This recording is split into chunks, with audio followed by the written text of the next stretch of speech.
نعرہ تکبیر، اللہ اکبر، نعرہ رسالت، یا رسول اللہ، نعرہ حیدری، در حبیب خدا خاتم الانبیاء احمد مجتبی بلند در صلوات۔ اعوذ باللہ من الشیطان الرجیم، بسم اللہ الرحمن الرحیم، الحمد للہ رب العالمین، الصلاة والسلام علی سیدنا و نبینا و مولانا ابی القاسم محمد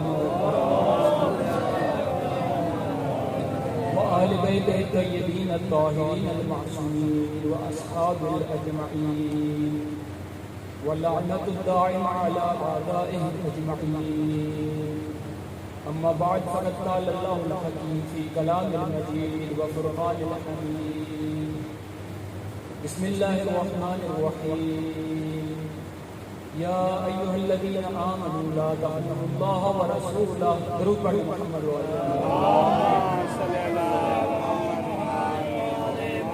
دعا ہے پروردگار عالم سے کہ وہ بحق کے چہاردہ معصومین علیہ السلام ہم سب کا یہاں پر بیٹھنا اپنی بارگاہ میں قبول و منظور فرمائے۔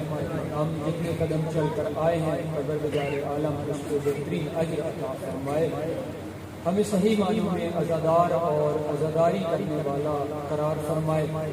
ہم جتنی دعائیں دل میں لے کر آئے ہیں پروردگار تجھے واسطہ یوسف الزہرا کا ہماری تمام حاجات کو پورا فرما، اور ہماری سب سے بڑی حاجت ہمارے وقت کے امام کے ظہور میں تاجیل فرما۔ دعاؤں کی قبولیت کے لیے ایک صلوات ناچ ہمارے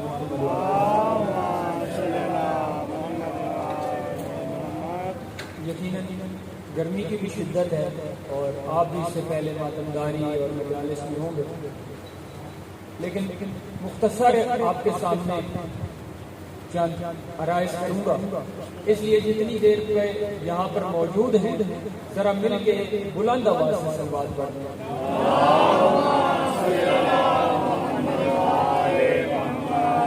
گرمی کی شدت بے شک ہے، لیکن عزاداروں کو اس سے کوئی خوف نہیں ہونا چاہیے۔ میں اپنے موضوع کی طرف جاتا ہوں۔ موضوع آپ کے سامنے عرض کیا تھا کہ محبت اہل بیت ایمان کا ترازو، یعنی محبت اہل بیت کے بغیر ایمان مکمل نہیں۔ تھوڑی سی اپنی بات کو آگے بڑھاؤں گا، اور وہ یہ کہ یہ جو ہم نے کہا کہ محبت اہل بیت کے بغیر ایمان مکمل نہیں ہوتا، آیا یہ شیعوں نے اپنے پاس سے بنا لیا؟ میں نے آپ کے سامنے قرآن اور حدیث سے کچھ مثالیں عرض کی تھی مختصر وقت میں۔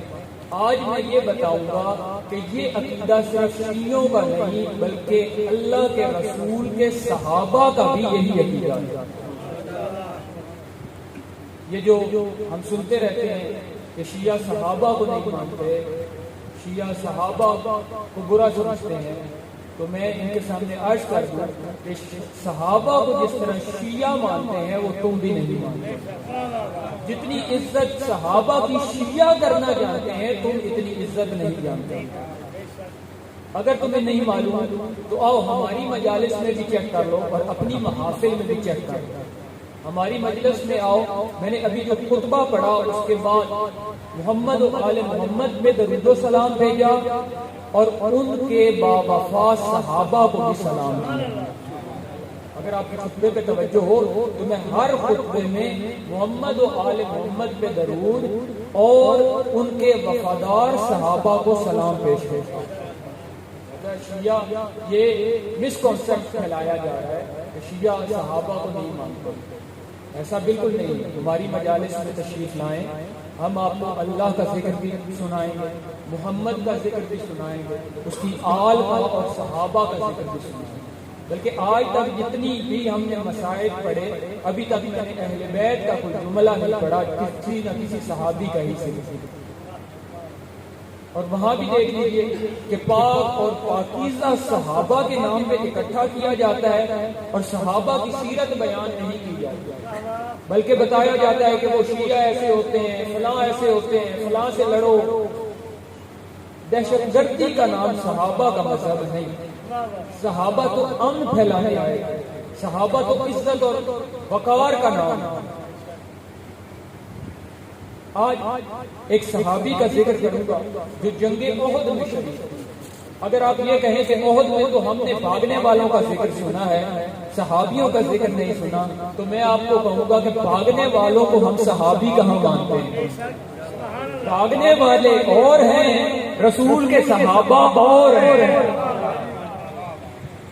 اور اس کی مثال قرآن سے دوں، ابھی تک جو بات ہوئی وہ قرآن یا حدیث سے جدا نہیں۔ جنگ احد اعلان ہو گیا، اللہ کے رسول نے فرمایا کہ جنگ کا موقع ہے، جو آنا چاہے اپنا نام لکھوا دے۔ 1000 کا لشکر تیار ہوا۔ ابھی میں نے 1000 صحابہ نہیں کہا، اس کی وجہ بتا دیتا ہوں۔ 1000 کا لشکر تیار ہوا جو اللہ کے رسول کے ہمراہ چل پڑا۔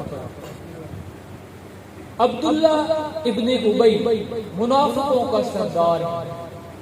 میری بات کا یقین آئے، قرآن پڑھنا اور قرآن میں سورہ منافقون پڑھنا اسی کے بارے میں نازل ہوئی۔ اللہ کے رسول 1000 کا لشکر لے کے روانہ ہوتے ہیں۔ ایک خاص مقام پہ پہنچ کے عبداللہ ابن ابی 300 افراد کو لے کے لشکر رسول سے جدا ہو جاتا۔ اب میں یہ کہوں گا کہ اب جو یہ لشکر تھا یہ 700 کا لشکر صحابہ کا تھا اور اس کے اندر 300 کا لشکر منافقوں کا تھا۔ پہلے میں نے نہیں کہا کہ 1000 کا لشکر صحابہ، ثابت ہو گیا کہ 300 منافق تھے، 700 صحابہ تھے۔ یہ 1000 کا لشکر کہاں سے آیا تھا؟ افریقہ سے آیا تھا، یمن سے آیا تھا، کسی اور جگہ سے آیا تھا؟ نہیں، اللہ کے رسول نے یہ لشکر مدینہ سے ہی اکٹھا کیا۔ 1000 کا لشکر تھا، 300 منافق جدا ہو گئے، کتنے فیصد بنا؟ 30%۔ تو یہ تو پتا چل گیا کہ مدینہ میں رہتے ہوئے 30% مدینہ میں منافق ہوا کرتے تھے، صحابی نہیں۔ اب یہ کیسے پتا چلے کون منافق تھا اور کون صحابی؟ اس کے لیے قرآن اور تاریخ کا مطالعہ کیا۔ لیکن یہ پتا چل گیا کہ یہ جو جدا ہوئے تھے یہ صحابی نہیں تھے، منافق۔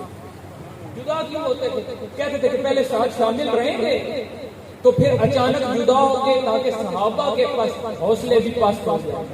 لیکن وہ انہوں نے اللہ کے رسول کی ہمراہی نہیں کی۔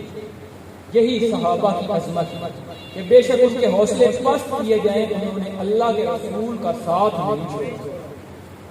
بہرحال آگے چلتا ہے یہ لشکر، مختصر صرف ایک صحابی کی تھوڑی سی بات ہے۔ یہاں بھی عبداللہ ہے، عبداللہ ابن جبیر۔ اللہ کے رسول نے اس کو 50 صحابہ دی اور فرمایا کہ ان کے ساتھ پہاڑی کے پچھلے درے پہ تم نے تیر اندازوں کے ساتھ کھڑا رہنا اور میرا حکم ہے کہ جب تک میں نہ بلاؤں تم نے نہیں آنا۔ بات سمجھ آ رہی ہے؟ بے شک بولے نا، میرا مقصد یہ ہوتا ہے کہ میں اپنا پیغام ڈلیور کروں، کوئی علمی بات، کوئی نقطہ، کوئی آپ کے ذہن میں نہیں بات، بس یہ اللہ کے رسول کو نے عبداللہ ابن جبیر صحابی رسول، بہت عظمتوں کا مالک، ہمارے سر کا تاج صحابی، اس کو 50 صحابہ دے کے درے پہ کھڑا کر دیا کہ یہاں سے دشمن داخل ہونا چاہے تو تم تیروں سے اس کا مقابلہ کرو۔ اب کیا ہوتا ہے؟ نیچے سے جنگ شروع ہوتی ہے اور جنگ تقریباً مسلمان جیتنے لگتے ہیں۔ اب جیسے جیسے جنگ جیتنے لگتے ہیں متوجہ ہوتے ہیں اور سارے کے سارے وہاں کا مال غنیمت لوٹنے لگ جاتے ہیں۔ کوئی مال غنیمت جنگوں میں لوٹا جاتا ہے، لیکن مال غنیمت لوٹ کے رسول کے قدموں میں رکھا جاتا ہے، اپنی بغلوں میں نہیں رکھا جاتا۔ جب لڑا جاتا ہے مال غنیمت آتا ہے ہاتھ، رسول کے قدموں میں رکھا جاتا ہے۔ جس نے چھپائے جو کرتے تھے وہ آپ تاریخ کا خود مطالعہ کریں۔ ان اوپر کے 50 صحابہ نے جب دیکھا کہ ہم تو جنگ جیت رہے ہیں، ان میں سے 40 نے اپنی جگہ چھوڑی اور مال غنیمت کے لالچ کے لیے نیچے بھاگنا چاہا۔ عبداللہ ابن زبیر نے ان کو وعدہ رسول یاد کروایا کہ جب تک رسول کا حکم نہ آئے ہم اپنی جگہ نہیں چھوڑیں گے۔ انہوں نے بات نہ مانی اور یہ بھی مال غنیمت کے لالچ میں نیچے تھا۔ ادھر سے دشمن نے دیکھا کہ یہ عبداللہ ابن زبیر کی فوج تو بہت کم رہ گئی، اس نے پیچھے سے حملہ کیا اور عبداللہ ابن زبیر سمیت 10 صحابہ کو شہید کر دیا اور مسلمان کو بھی فتح کی بجائے شکست کے قریب۔ اب جو بات کرنا چاہوں گا، آپ ذرا انصاف سے بتائیں، کوئی مسئلہ کا کوئی بندہ کسی مذہب کا بتائے، وہ یہ کہے کہ جس عبداللہ ابن زبیر نے اللہ کے رسول سے وعدہ وفا کر کے جان دے دی، اس کی عظمت اور باقی جو مال غنیمت لوٹنے والے صحابہ تھے ان کی عظمت برابر ہو سکتی ہے؟ جس نے اللہ کے رسول کی اطاعت کر کے جان دے دی، اسی احد میں موجود دوسرے صحابہ کے برابر نہیں ہو سکتا، تو اس شخص کے برابر کیسے ہو سکتا ہے جس کے پاس اسی عہد میں ذوالفقار نازل ہوئی؟ سب برابر نہیں ہو سکتے، سب کو برابر نہ ہونا۔ اور مورخین سب نے لکھا کہ ہاں ایک آواز ہم نے بھی سنی تھی اور کہا جاتا ہے کہ وہ جبرائیل امین کی آواز تھی جو فضاؤں میں گونج رہی تھی، لا فتح الا علی لا سیف الا ذوالفقار۔ اس کا تھوڑا سا میں مطلب بتا دوں کیونکہ میں نے کہیں دیکھا ہے تو پھر مجھے دکھ ہوا، میں نے کہا کہ اپنی مجالس کی عرض کر دوں۔ مومنین نے لکھنے والوں نے لا فتح لکھ دیا، فا تا اور ہے وہ جیم کی شکل والا ہے۔ اس فتح کا مطلب ہوتا ہے جی، لیکن جو جبرائیل نے فرمایا تھا وہ یہ نہیں فرمایا، وہ تھا فتح، فا تا اور چھوٹی ہے کے اوپر کھڑی زبر۔ اس فتح کا مطلب ہوتا ہے جمع مردی۔ ترجمہ یہ بنتا ہے کہ اگر احد کے میدان میں کوئی مرد ہے تو علی ہے، اور تلوار ہے تو کوئی علی کے ہاتھوں کی ذوالفقار ہے۔ نہ اس کے علاوہ کوئی مرد باقی ہے اور نہ کسی کے پاس کوئی تلوار۔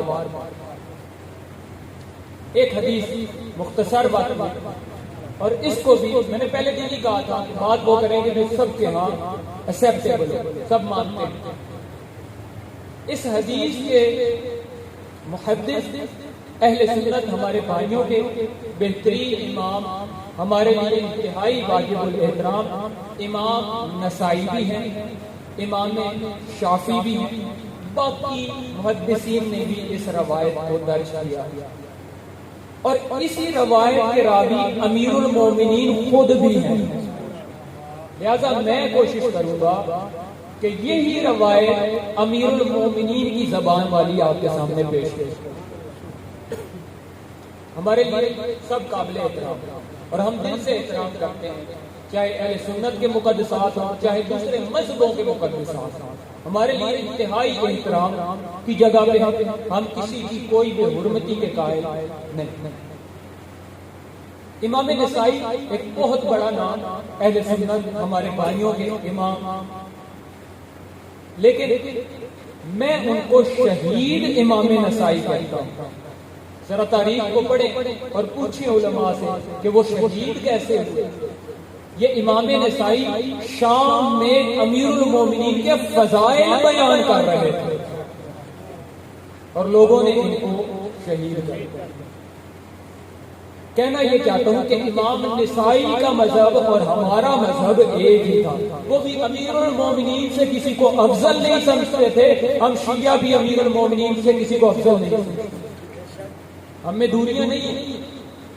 اگر ہم تھوڑا سا مطالعہ کریں، تھوڑا سا مل کے بیٹھیں تو پتہ چلے گا کہ ہم نے کوئی خاص فرق نہیں، شیعہ اور سنی ایک ہی جسم کے دو بازو۔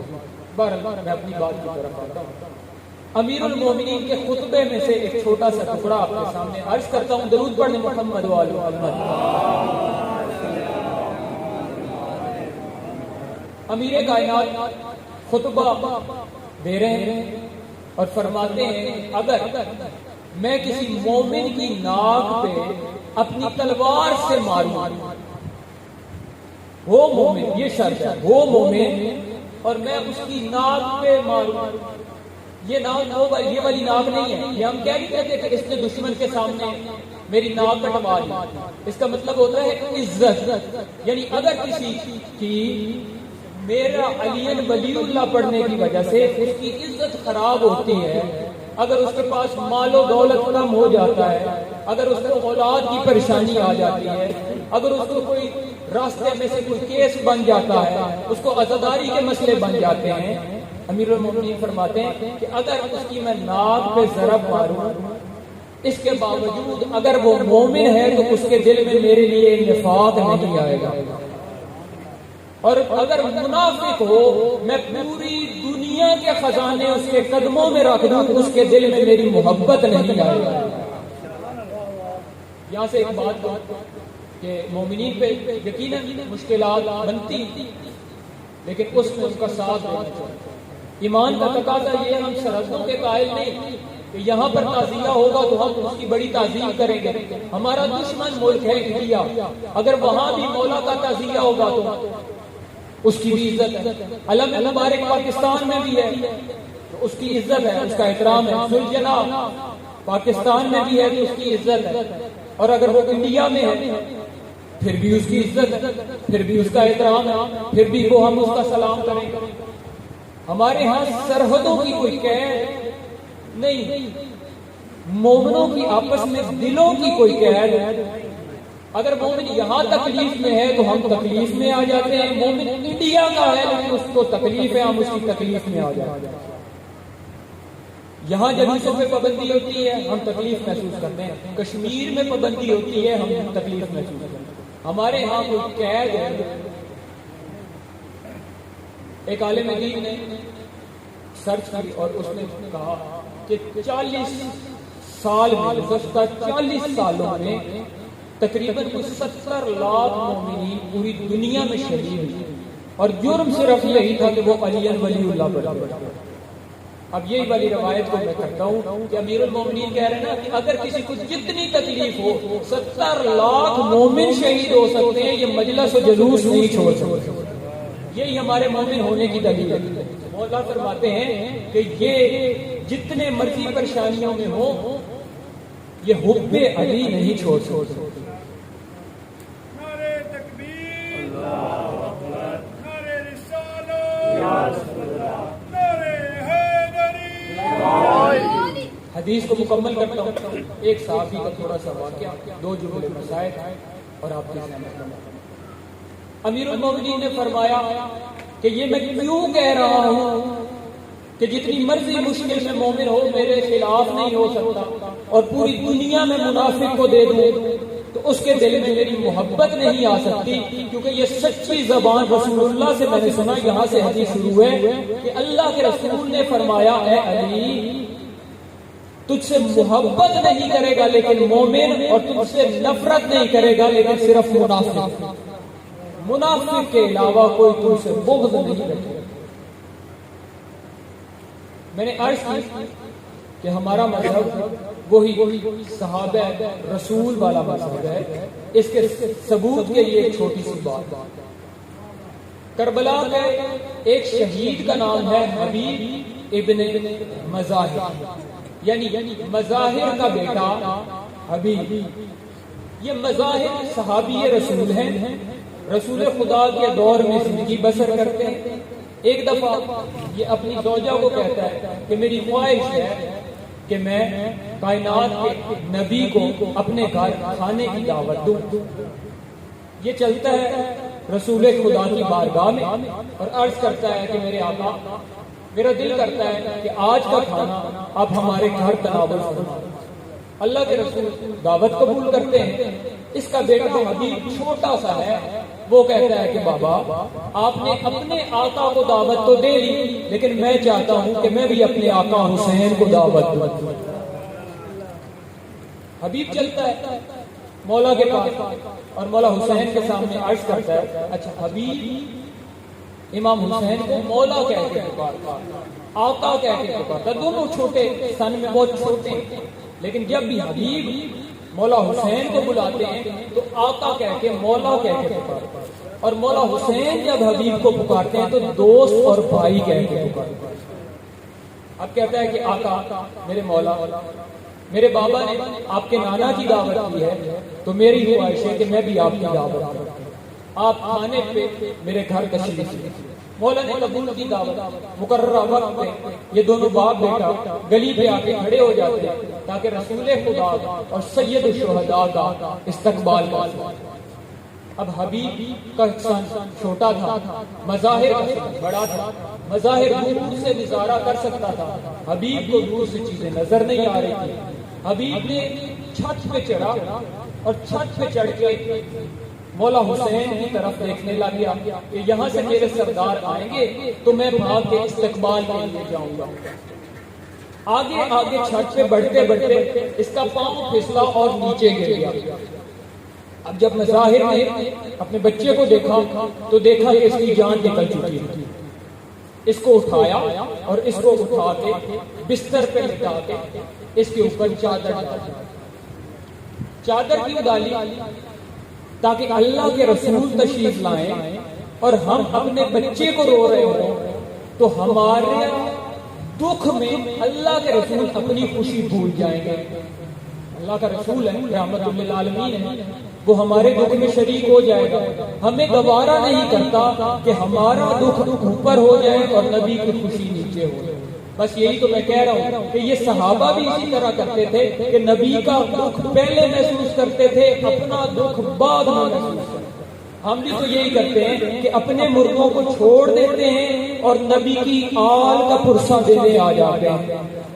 ہمارا مذہب اور مذاہب صحابی رسول کا مذہب ایک ہی، ہم صحابہ کے ہی مذہب ہیں۔ بہرحال اللہ کے رسول تشریف لاتے ہیں اور مظاہر کہتا ہے کہ میرے آقا تناول فرما۔ اللہ کے رسول یہی بات مولا حسین کو کہتے ہیں کہ اے میرے بیٹے بسم اللہ پڑھو، تناول فرما۔ مولا کہتے ہیں کہ اے نانا، آپ کا میزبان آپ کے سامنے ہے، آپ تناول فرمائیں، میرا میزبان میرے سامنے نہیں ہے، میں نہیں کھا سکتا۔ مظاہر نے بڑے بہانے کیے کہ چھوٹا بچہ ہے، کھیل رہا ہوگا، بھول گیا ہوگا۔ مولا نے کہا کہ بھول گیا ہے تو پھر میں بھی کھانا نہیں کھاؤں۔ آخر کہتا ہے کہ مولا کھیلتے کھیلتے تھک گیا اور وہ بستر پہ سو گیا ہے۔ مولا قریب جاتے ہیں، بازو سے پکڑتے ہیں اور کہتے ہیں کہ مجھے بلا کے خود سو رہا ہے، اٹھ اور میرے ساتھ کھانا تھا۔ یہ کہنا تھا کہ حبیب ساتھ ساتھ اٹھنا شروع کر دو۔ میں کہوں گا کہ وہ حضرت عیسیٰ کے قصے تو سناتے ہو کہ وہ مردوں کو جگاتے ہیں، وہ نبی خدا ہیں اور یہ وارث انبیاء۔ عزیزوں، دو جملے مسائل تھے۔ مولا نے اگر اس کو زندگی دی ہے نا تو اس کو زندگی بھی اپنے لیے ہی، اس کو اپنے کربلا کے ساتھیوں میں رکھا۔ حبیب تکیے میں تھا، اپنا مذہب چھپائے ہوئے تھا، کہتا تھا کہ کہیں زندان نہ چلا جائے۔ زندان کا خوف نہیں تھا، لیکن کہتا تھا کہ زندان میں چلا گیا تو بی بی زہرا کے لال کے پاس پہنچ جائے گا۔ یہ چاہتا تھا کہ زندان نہ جائے بلکہ مولا حسین کے قدموں میں شہادت حاصل۔ باقی مختار اور اس کے ساتھی قید میں چلے گئے۔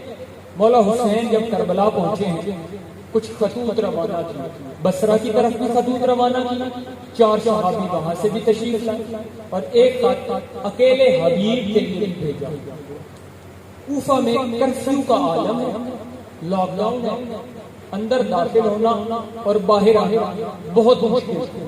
یہ قاصد بہت ہی بچ کے حبیب کے دروازے پہ دخل باب کرتا ہے۔ حبیب کی بیگم آتی ہے، اس کو کہتا ہے کہ میں حسین کا قاصد ہوں، مجھے حبیب سے ملنا۔ وہ کہتی ہے کسی کام سے بازار گیا۔ یہ قاصد فوراً بازار کی طرف جاتا ہے اور دیکھتا ہے حبیب بازار سے کچھ خرید رہا ہے۔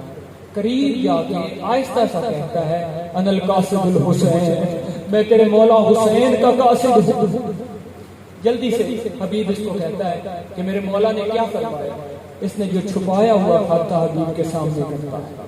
حبیب خط کھولتا ہے اور پڑھتا ہے کہ حسین ابن علی کی طرف سے فقیہ مجتہد کوفہ میرے بچپن کے دوست حبیب ابن مظاہر کی طرف۔ خلاصہ یہ تھا کہ اے حبیب، اے میرے بچپن کے دوست، تیرے آقا اور مولا کو دشمن نے گھیر لیا اور میں اکیلا نہیں، میرے ساتھ عصمت و طہارت کی چادریں بھی ساتھ، جتنی جلدی ہو سکے میری مدد کو۔ حبیب دوڑ کے گھر آتا ہے، اس کی زوجہ نے دسترخوان لگایا ہوتا ہے، وہ دیکھتی ہے کہ حبیب کے چہرے پہ پریشانی، وہ پوچھتی ہے کہ حبیب، پہلے تمہارے آقا کے خط آتے تھے تو تم خوش ہوتے تھے، اب تمہارے آقا کا خط آیا تو تم پریشان ہو۔ حبیب وہ خط نکال کے اپنی زوجہ کے سامنے کرتا ہے، اس کی زوجہ پڑھتی ہے اور پوچھتی ہے حبیب سے کہ حبیب، مولا تمہاری پریشانی میں، اب تم نے کیا سوچا؟ حبیب کہتا ہے کہ میں سوچ رہا ہوں کہ میں جاؤں یا نہ جاؤں۔ یہ ہم بھی کہہ رہے ہیں نا کہ میں اکیلا کیا کر سکتا ہوں، میں کچھ سوچ سمجھ کے کروں گا۔ اس تمام باتوں کا جواب حبیب نے دیا۔ حبیب کہتا ہے بیگم، میں سوچ رہا ہوں کہ میں جاؤں یا نہ جاؤں یا کیا کروں۔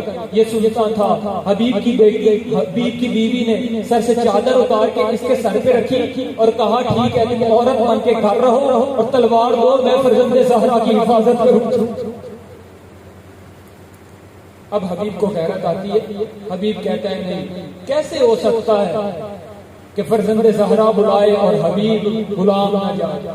میں صرف تیرا ایمان چیک کر رہا تھا کہ کوفہ کی عورتوں کی طرح تیرے دل میں بھی دنیا تو نہیں بس۔ حبیب اپنے خادم کو اپنی سواری دیتا ہے اور کہتا ہے تو کسی اور راستے سے کوفہ کے باہر کھڑا ہو اور میں کسی دوسرے راستے سے چھپ کے اسی مقام پہ آ جاؤں۔